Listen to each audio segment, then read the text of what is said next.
The following does not constitute individualized legal advice for your case. A list of legal resources can be found on the Oregon Judicial Department website, courts.oregon.gov/help.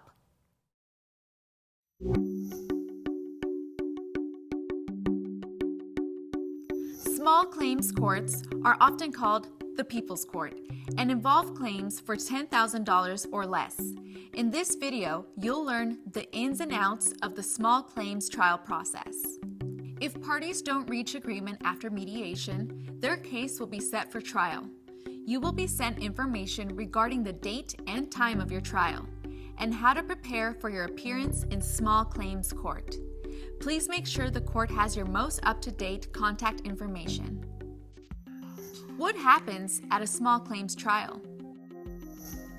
Small claims trials are informal so that parties can handle their own cases. Lawyers cannot appear without special permission from the court. At trial, the plaintiff goes first and the defendant goes second. Both sides will have the opportunity to present sworn testimony, provide evidence, for example, cancel checks, photographs, contracts, and call witnesses.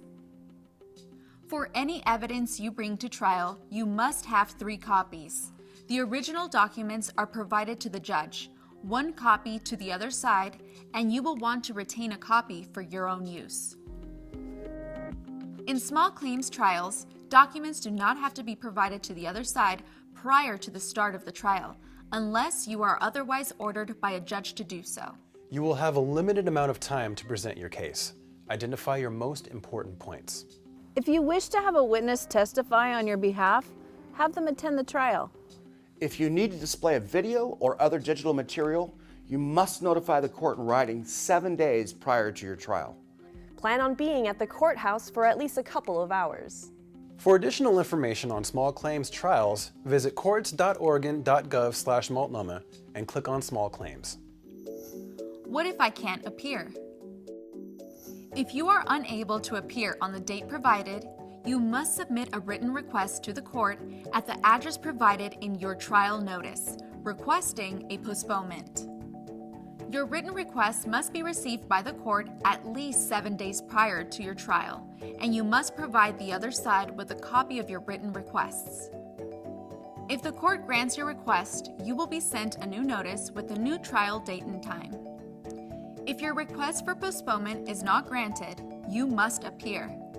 Failure to appear at the time of trial may result in a judgment being entered against you. What is a judgment? A judgment is the document the court creates that gives the party the right to collect. However, the court does not collect the monies owed.